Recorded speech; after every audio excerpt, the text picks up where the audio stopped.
Welcome to Layers Licensing and Games podcast. Pleased to be joined again today by Ratchet, and my name is Mitch. Hello, Ratchet. How you doing, Mitch? Good. Little bit rusty after a few days off, but pleased to be here and up and about. So today, very pleased to be joined by Hubert Marczak. Hopefully, I pronounced that right. Getting better at pronouncing our guests' surnames. From Techland, the developer and now the publisher of the action RPG survival horror series Dying Light. First released in 2015, first version of Dying Light, which was played by over 20 million fans all over the world. Since then, Dying Light has released many DLCs and collaborated with several well-known IPs, including The Walking Dead, and even gaming IPs like Payday. So welcome, Hubert. Nice to speak with you. Hello, guys. Hello, everyone. It's really nice to be here. Thanks for joining us. So first of all, can you just tell us a bit about Techland and Dying Light and what's your role over there at Techland? Yeah, so when it comes to me, I'm at Techland for over 7 years right now. For the whole time, I've been at the, taking care of different stuff in business development team. Firstly, I was specializing in sales. Currently, I am more focusing on partnerships, licensing, cooperations, but also technological partnerships and things like that. As Techland, we are a 30 years old company now. I think even 31, I guess, if I'm not wrong.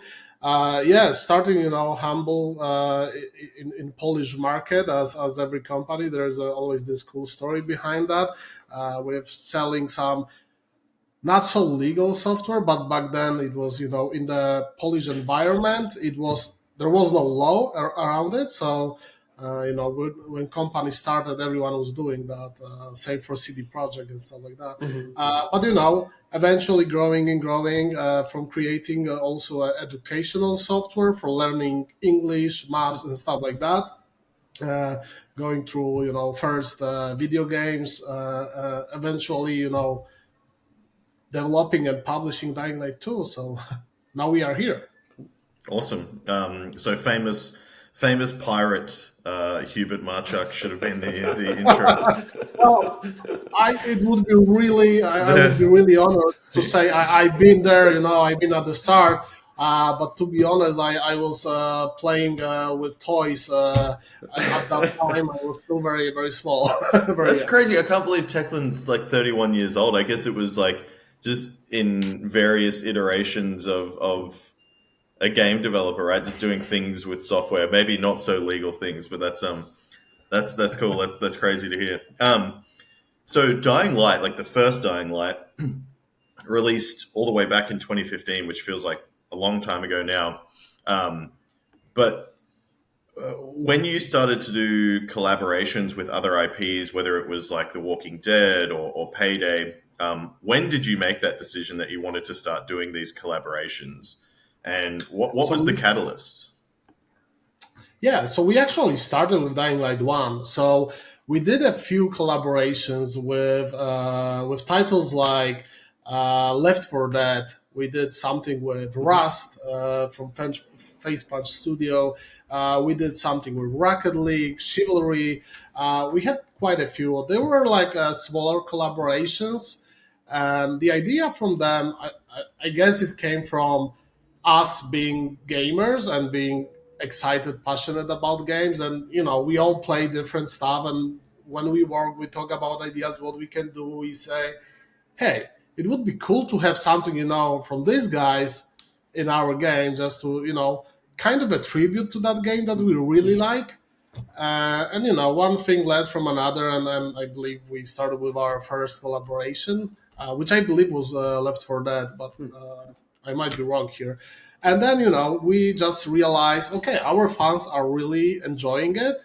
It keeps them enjoying the game. It keeps them coming back to the game. They keep looking for new content. So, we quickly realized this is the way to keep our game content fresh and interesting for a lot of players. And let's not lie to ourselves. People do like crossovers and collaborations like that. We can see that in every genre of media and entertainment, the movies, music, video games are not different. So, we like to do it. That's cool. It's quite a organic way to get started, right? Like just doing it because you love it and you think your fans will love it as well. That's really cool. While we're here, before we jump into like the specifics around Dying Light 2, just for our listeners, could we get a quick recap on Dying Light 1 versus 2? Is it a sequel? Is it a new game? Like, tell us about Dying Light 2 and also when did it come out? So Dying Light 2 came out almost 2 years ago. So we will have our second anniversary this February 4th, exactly. And we, of course, prepared a bunch of surprises and some additional content because of that occasion. So for our fans out there, stay tuned.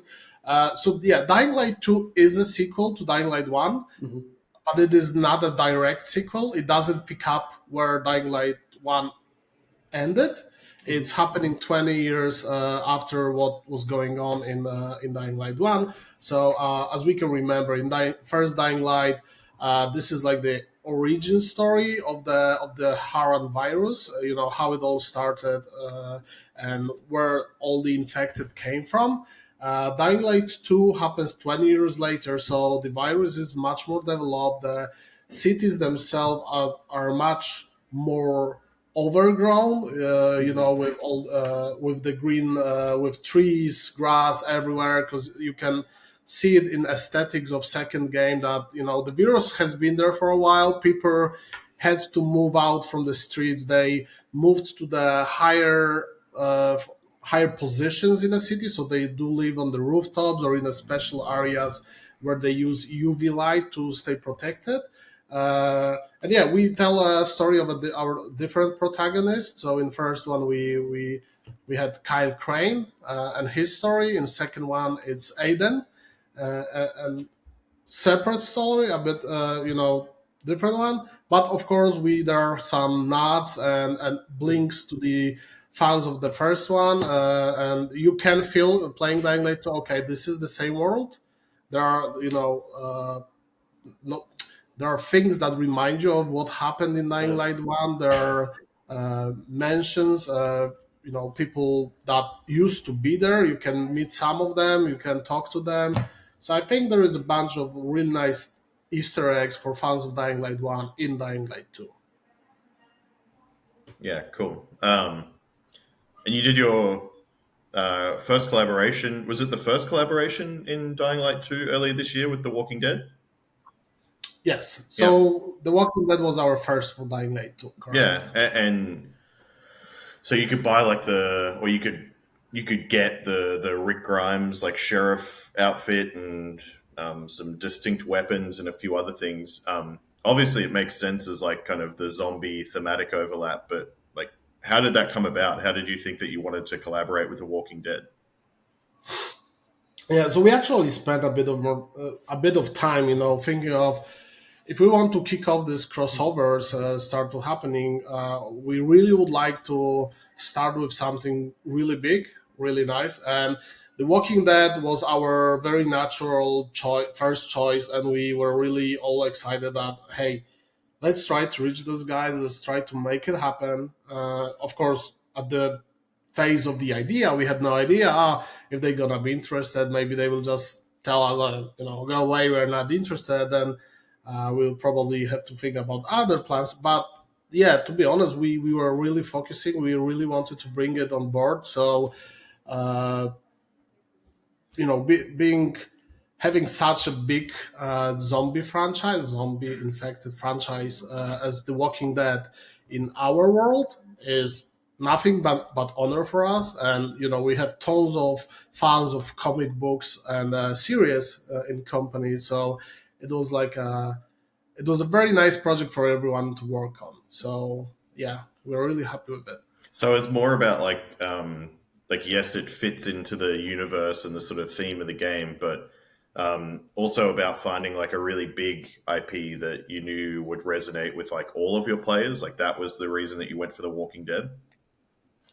Yeah, so we exactly, but we want to have interest in the collaboration not only from our players but only internally from people that will work on the collaboration, because then we know that they can bring something of value. If they are excited to work on it, you can be sure they will deliver the highest quality and stuff like, and whatever you want. So apart from only the cosmetic DLCs, we decided to also make a in-game event for that. So we did this really cool thing where we took 7 original The Walking Dead comic book covers. So the one that you can actually buy at The Walking Dead.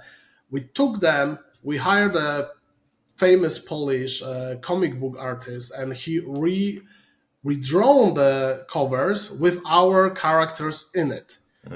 So we did like this collectibles, The Walking Dead / Dying Light 2 comic book series, which was a really nice, cool thing, and we all had a lot of fun, working on that. So yeah. Yeah, and then that's probably like it's something that I've actually heard from a few studios that are doing collaborations where like yes, it's good to make sure there's an overlap with your audience and what your players want, but if you can't internally get really excited about the IP, then there's no way that you'll make something valuable. So like The Walking Dead has heaps of IP in circulation, right? Like comics, TV series, collaborations in games. Like, was that a big part then of how you were able to find a way to have sort of like a fresh take on the IP, making sure that your team internally was really excited about it? Correct. Yes. So again, like if you have people excited about the idea, the outcome itself gonna be much better than if you force something upon them. Let's say we take the random X IP that maybe is famous out there and is very huge IP, but people are not really passionate. It doesn't fit our game. Okay, we can do it, but no one will really, you wouldn't see a heart put into this, as opposed to the Walking Dead collaboration, the others we did and the others that we planned. So I'm How not did saying that? that. Yeah. Yeah, how did that pitching process work on the creative side? Like, was it you just took it to the team and you said, "Hey, we have an opportunity to work with The Walking Dead. Like, what ideas do you have?" Or like, how did you? I guess there's so much you can do, right? And so it's like, how do you start with coming up with the right ideas, and then did you just pitch them back to the Walking Dead team? So we basically what we do regularly, we sit down with people from different departments, with our franchise director and some designers, and you know we just drop ideas. Like we have an Excel sheet, we just put the names, we put IPs, and think, hey, that would be cool. Think about this, blah blah blah. This idea, having that and that, and okay, yeah, we like it. So if we see that it resonates, it makes it to top of the list. And at some point we have a list that okay, those are the IPs we want to work with. So then it's my job. I need to get in contact with the IP holders, make them interested. Ideally, to get them on the first call. If I manage to do that, for this first call, we prepare 1 or 2 pager with very general outline of, hey, this is our idea. That's how we believe it would look cool. It would be fun for both our fans and your fans. That's how we would like to present. Are you on board? And what we can do to make it happen? And then eventually, if we get this initial interest from the partner, that's when we start talking more on the business side, and we start also working on the proper design document, to confirm with partner. Because whenever we cooperating with IPs like that, it's also very important for us that the IP itself is being treated with the respect. So we need to be sure with partner that they are okay, that whatever we do is respectful towards the IP. We don't do some goofy stuff, or you don't know. So yeah, that's Cool. pretty much I how it is. would love to go from that one, I guess, like that process around picking an IP and what resonated both in the team and the audience. Like, could you tell us about how you chose Payday 2, right? Because that was earlier, and if I'm right, that was just before the Payday 3 launch. Is that right? And like, how did you make the leap to figure out like this makes sense for our game, our audience, or was it for the fact that they were also in a release process as well? Like, yeah, what were the considerations there? Yeah, so for Payday, as I mentioned before, if we like something and Hmm. people inside like it, we pitch it internally and we see, hey, that's a good fit. For Payday, we believe that it's a good fit because Dying Light, both first and second, they are very fun co-op games. Not only single player experience, but in Sure. co-op, that's where you can have hundreds of hours with your buddies and just laugh, have fun.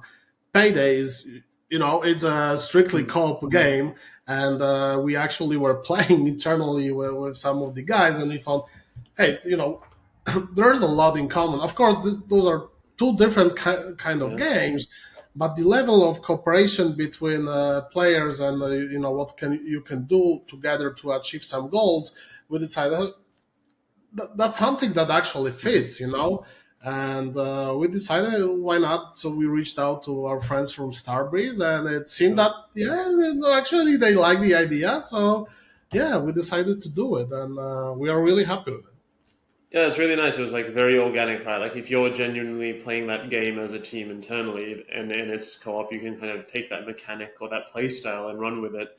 I guess the follow-on question is, do you believe that, thematic fit doesn't always have to be the thing that you look for? Like you can kind of expand out of that and your players are happy to, you know, suspend belief around your like narrative and be like, well, like it's fun if that comes in and people know that this is an environment where you can test the limits a bit more. I think even with at the in the classic Fortnite case, there's just so much happening in there where the world is kind of whatever you want it to be. Do you think that's the way for developers to think about their audiences now? So in general, I would say, years ago we were very about everything needs to fit the mood, fit Mm-hmm. the infected narrative, the world and stuff like that. So even for collaborations, Mm. at the beginning it was like, of course, The Walking Dead is a perfect fit, but what about the Payday, or what about Vampires the Masquerade that we just Mm-hmm. did, and For Honor with Ubisoft that is coming out next week is like, you know. But eventually, what we decided is what counts most for our fans is to have fun in the game. So, for the single player experience, for the story that our game offers, Mm-hmm. we are all about, being involved in it, being grasped by the story. Everything should be, get you in the mood of this infected world. What those collaborations are more aimed for, like an end game. That once Mm-hmm. you're done with the main story, we have a huge city that you can play with, and you can run around and have fun, kill zombies, do some quests and stuff like that. So those crossovers are aimed mainly at those players that that are having fun there. They play with co-op, Yeah. so they want to have uh, one friend can play as a Rick Grimes, second one can play as a Banu Hakim from Vampire the Masquerade, Mm-hmm. and third one as a samurai from the For Honor. And we actually believe, we can. Of course, we won't be able to explain lore-wise Mm-hmm. why the For Honor characters are here, Sure. but we decided, for this end game part of game, when it's a free roam, it's an open world activity. Is it really that important? Yeah. Is it really that important to tie it in with a story, Mm-hmm. or just give people the opportunity to have fun, Yeah. on their own? Of course, we try to do something. We with the For Honor coming up next week, actually, from this recording, there is something that we brought from Mm-hmm. the Ubisoft game that brings those warriors in our world. Mm-hmm. But obviously, like, there won't be like a very elaborate explanation. Oh, the virus did something that brought them here. No, it's just we don't want it to be a very drastic cut, but at the same time, we are not, you Mm. know, sweating to make it as believable as possible. Because we know it's not. It's something to have fun with. Yeah. Yeah. Like, it sounds like a pretty just like a very simple but very logical way to evaluate the type of IP that you want to work with. It's like, will our players have fun with this? So, in an open world setting as well, like you said, where there's not like a narrative, it's probably like it's a lot easier to just integrate different types of IP as well that your players are familiar with and they may want to play with. So that kind of answers the next question I was going to have around, like, you don't really feel limited by the different types of IPs that you can collaborate with. How does your team sort of what's the process for like creatively thinking how you can weave these IPs into the world then? Because even if it is just about having fun, sometimes you can't necessarily just like dump the IP even into an open world setting. So how do you go about that? So as I said, usually it's a bunch of people brainstorming initial ideas, but then once something is more solid, it's actual game designers, the people that they really know what they are doing. They know our game limitations. They know our engine limitations, because sometimes you can have this best idea in the world, but it's crazy difficult from technical point of view to pull off. For example, we don't have cars in our game. Oh, let's do Forza collaboration. Let's bring cars. Oh yeah, great idea. Let's rewrite whole code for the game just to make it happen. Obviously, that's not something that's happening. So there are ideas that designers are working. Eventually, all that goes to our franchise director, Timon. He's the final voice saying, okay, I like it. Okay, change something here, or I don't like it at all. There are some examples of IPs that we initially thought, okay, that could really work. Let's do some ideas. But when we got to the drawing board, it turned out that it doesn't really fit. Like the stuff that we initially thought that could work, they don't resonate anymore. So we had to drop them. It's not that we want to put whatever we can, just put it in the game. No, in a way it has to make sense. Like, okay, maybe the knights, samurais, and Vikings doesn't make sense in the world, but the melee fight, the brutality, that makes sense. That's something that works with our game. So there's always this connecting point that we are looking for. Yeah, I think that probably ties to your earlier factor. Like, if it's, can we have fun, or can players have fun here? We need to be able to make sure that this fits with our game and our play style, that we can actually make something compelling here, not just integrate stuff because we want to. But like, how do you think about the value of the IP? And like, without giving too much away, how do these perform for you? Like, do you do it more for the reason of attracting new players in? Is it more for the existing, like, as you said, like players that have had time with the narrative and the campaigns and kind of are now like engaged and staying around? Like, what are you targeting, and like what kind of effects are you seeing from actually doing these collabs? Well, simplest answer is both. Okay. Of course, user acquisition is very important for us. Of course, we want to bring as much players as possible to Dying Light 2. And, if they see all this kind of collaboration with the IP or title that, they love, but they never try Dying Light, and they say, why not? Maybe let's give it a try. But not less important are the players that we already have, that already bought the game, because we really want to keep them engaged. We really want to keep giving content to them that will, give them value out of the game they invested in. It is very important for us to support the game, to keep bringing new stuff, kind of game as a service approach. Of course, not something comparing to MMOs or stuff like that, but in a way that you can keep coming back to this game. You can keep finding new stuff to do every month or so. Similarly, what we did for Dying Light 1, we released game in 2015, as you mentioned, and we had 7 years of support for the game. The game that is, primarily a single player experience with co-op, I think that's unprecedented, and it's something that we are really proud of, and that's something that we really want to continue with Dying Light 2 as well. So, coming back to your question, user acquisition is very important, but keeping our current players is not less important for us.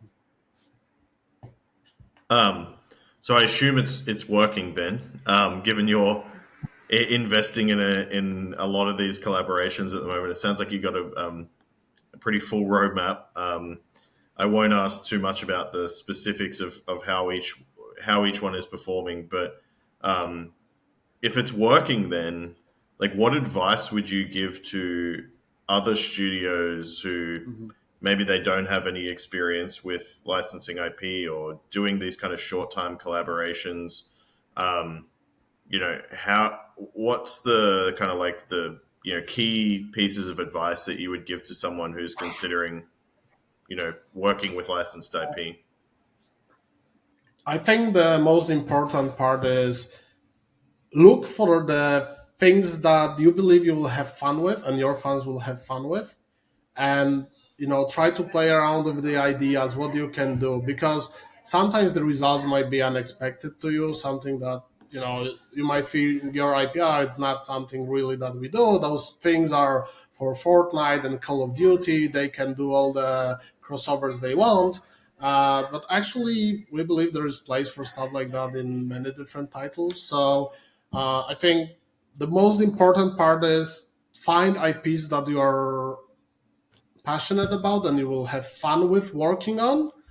Then you will see that it comes kind of naturally. It works out with people that both on the business side and on development side who work with.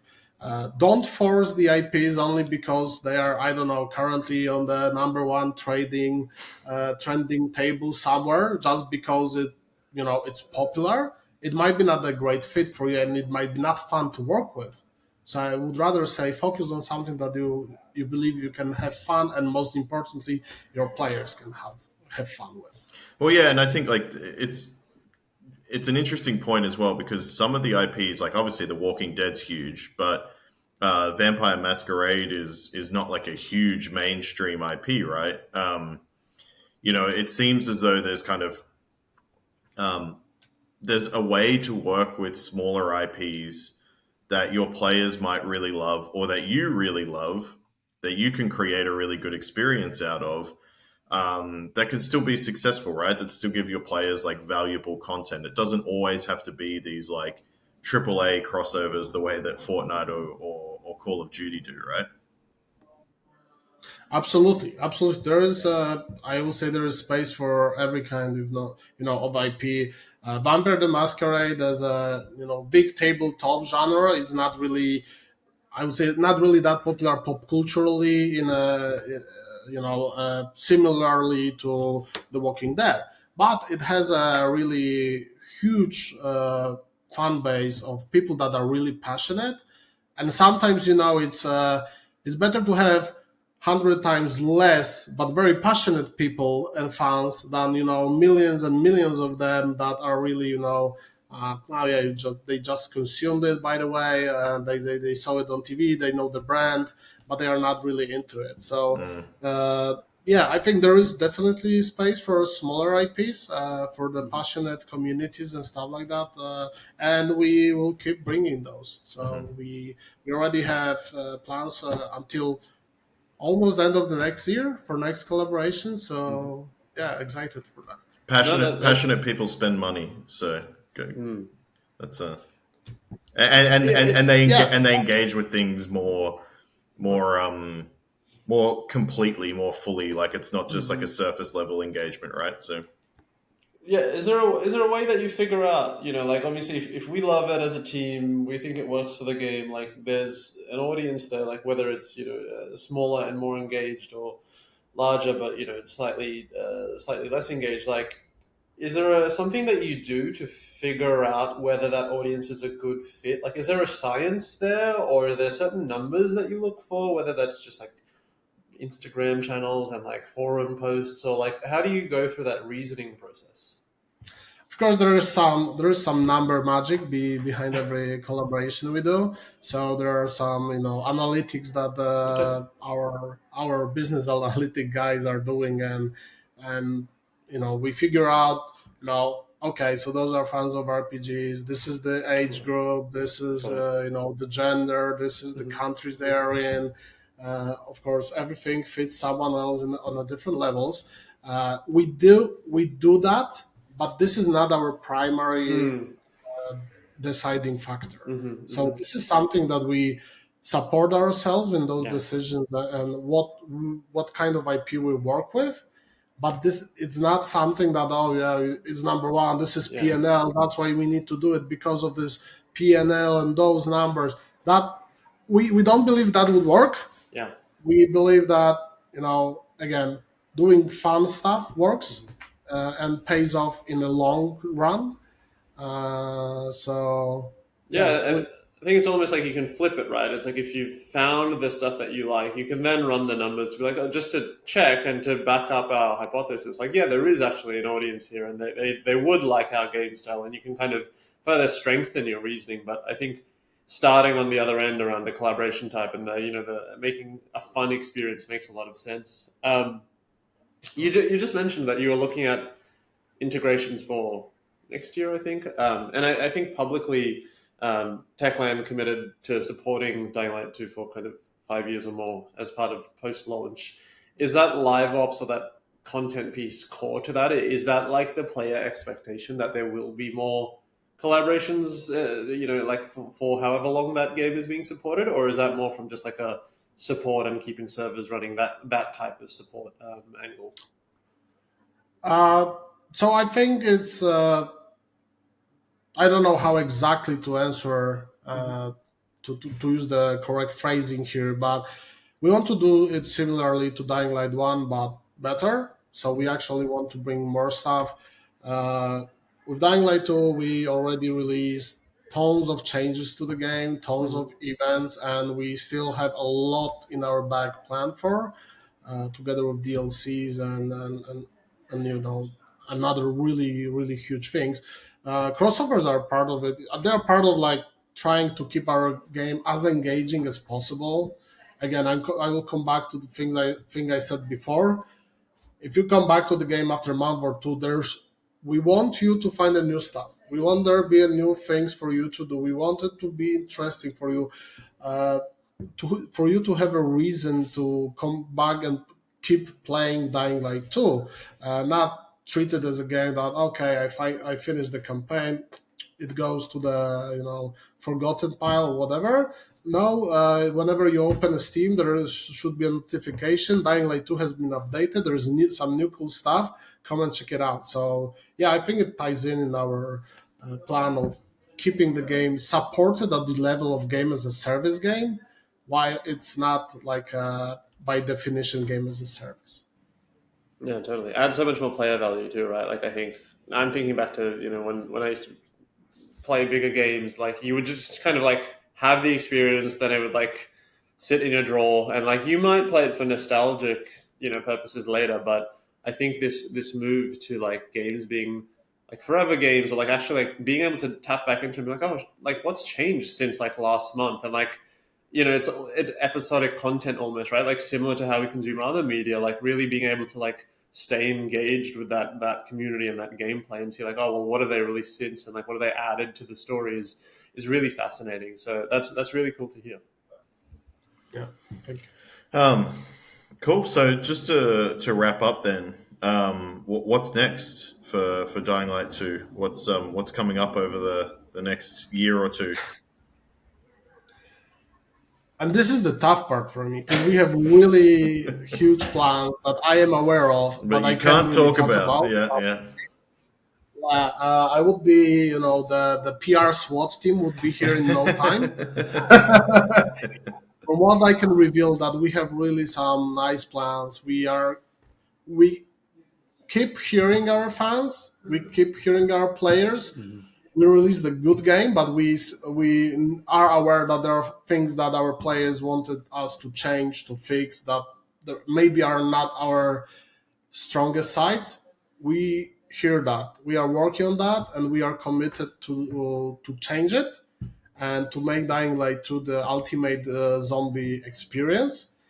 And stay tuned. It's really fun. We're big fans of how you're approaching the space, so really excited to see Definitely what's coming out. more new crossovers coming next year. Some of them, I would say, at first glance, unexpected. But trust me, I will be able to give a reasoning for each of them. Maybe we'll have to do another episode and recap those next year. Yeah, Exactly. Yeah, we can. It would be cool to look at the past and what actually happened, and then just look forward to recapping the Barbie collaboration next year. Hey, Mitch, come on. We talked before podcast. You didn't supposed to say it. Awesome. I would lie if I told you we did not consider it. Oh, I think everyone would have considered Barbie earlier this year, right? Maybe Oppenheimer would have been the cooler tie-in, right? The nuclear kind of the nuclear holocaust event maybe could have been something you I don't know anything. I'm not answering anything without. Okay. I don't know if you can plead the fifth in Poland, but yeah, we'll do that. Okay, cool. Well, thanks for coming on, Hubert. Really appreciate it. Really interesting insights, and thanks for the time. Thanks so much. Thanks for having me, guys. Cheers. Much appreciated. Cheers. Thank you. Bye. Thanks for watching the Licensing and Games video series. For more content like this, subscribe to our channel or check us out at layerlicensing.com.